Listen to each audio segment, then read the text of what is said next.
So here is a story from 4 days ago. I missed it because there are so many stories on precisely this theme, and they're all saying the same thing.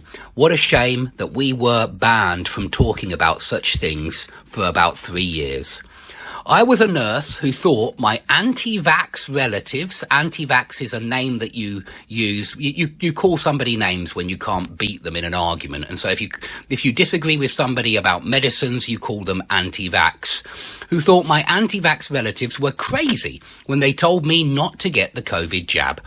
I quickly regretted my decision after I ended up in hospital. So that's a nurse speaking. And relatives told this nurse not to get the COVID vaccine. She didn't listen to them, and then she got the vaccine and spent 5 days in hospital. Let's hear her story. A nurse who ignored the pleas of her conspiracy theorist family to refuse the COVID vaccine has come to regret it after she was left hospitalised following the jab.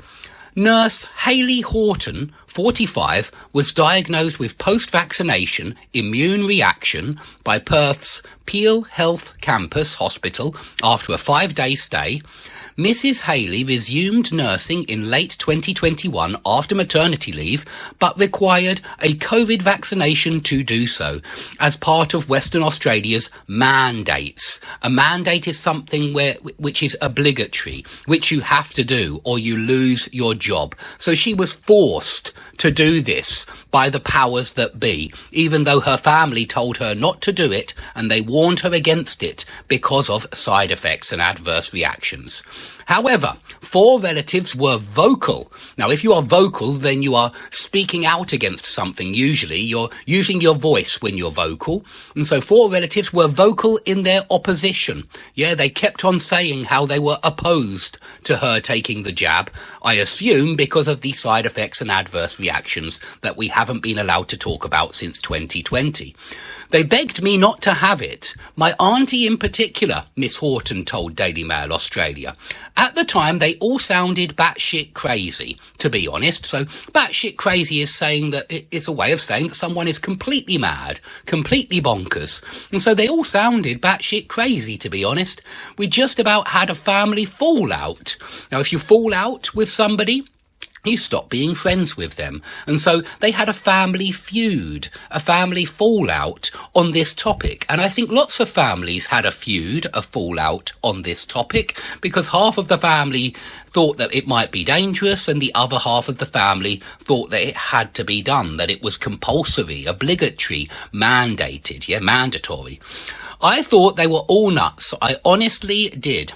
On October 11th, 2021, Miss Horton asked her GP, that's her doctor, her general practitioner, her doctor, for his advice on the COVID vaccine.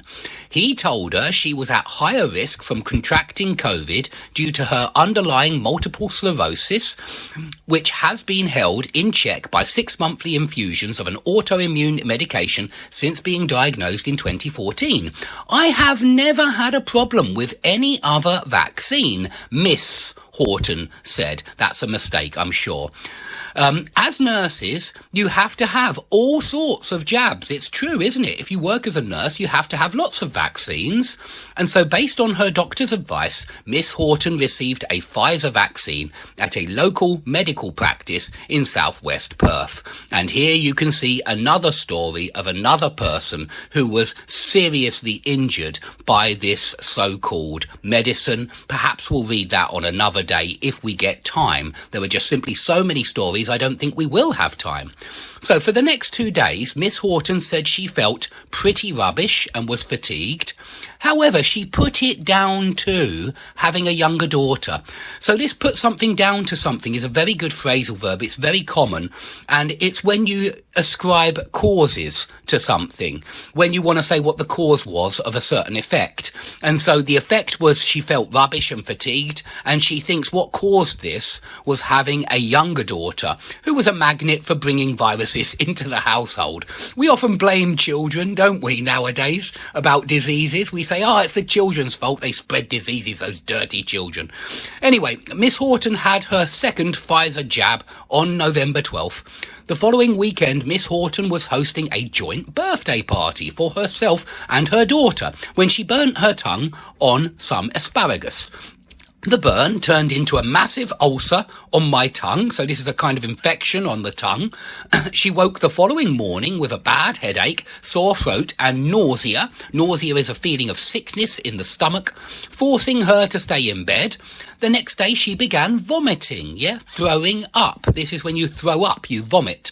Shaking from fevers and suffering a pounding headache. On November 17th, a family friend took Miss Horton to emergency at Perth's Peel Health Campus, while her husband looked after their 1-year-old baby. And you use hyphens for this because it's a compound adjective. Eventually, a doctor told Miss Horton she was neutropenic, which means she was severely down on white blood cells that fight infections. It dawned on me, and that means it struck me, I suddenly realised just how sick I was and how dangerous it may have been for me to be left in an open ward with such a compromised immune system, Miss Horton said. After receiving antibiotics overnight, Miss Horton's white blood cell count improved significantly, approaching normal levels, but her neutrophil levels remained low. A doctor wanted to send Miss Horton home, but she told him that she still felt dreadful. Then I told him that I had a sore stomach, and when he touched it, I nearly went through the roof. So this is a metaphor for she almost went through the roof in pain. She almost jumped out of her bed and went through the roof in agony, in excruciating pain. He ordered an ultrasound and it revealed acute cholecystitis, inflammation of the gallbladder. This led to a further 4 nights in hospital where Miss Horton was given antibiotics and pain relief. She was finally discharged, and her discharge summary stated she had suffered from a post-vaccination immune reaction. So the hospital was very clear this was a reaction to her vaccine. Miss Horton was told she would still need a third COVID vaccine to work as a nurse because it was mandated, you see. It was obligatory due to the state's strict vaccine mandates at the time. Isn't it wrong, guys, don't you think, to force somebody to take pharmaceuticals, drugs? She applied for an exemption from that requirement, providing a letter from a neurology professor that stated that she had a documented adverse reaction to both her first and second Pfizer coronavirus vaccines, leading to a 6-day hospital admission with potentially life-threatening neutropenia. It is medically recognised that neutropenia can be a complication of the vaccination, of the Pfizer vaccination. So why would it be mandated if it has complications like that? There is a significant risk of neutropenia should a further coronavirus vaccine be given, the letter stated. However, she was not provided with an exemption. So it's definitely mandated, there's no doubt about it. She suffered from the first 2 doses and she was not given an exemption because it was mandated, because everybody had to take it in spite of the risks. And she was forced out of her job. So she's another person who lost her job because of her refusal to take the 3rd dose, And we can all understand why she refused to take the 3rd dose. So that's one less nurse in the world. Hooray. Miss Horton said while conditions such as myocarditis and pericarditis were well documented as adverse effects, lots of people died from those 2, from the COVID vaccine, other rarer reactions like hers are probably going unrecognised. There needs to be a full inquiry into the vaccines and acknowledgement of all the people who have suffered over the past 3 years, Miss Horton said. I think there also needs to be acknowledgement of the ban on any kind of talking about side effects and adverse reactions, because that's precisely why this has gone on for so long. Thankfully, mine has resolved. Well, that's good news. I'm really pleased for her. It's a shame she had to lose her job, though. But but many are suffering devastating consequences.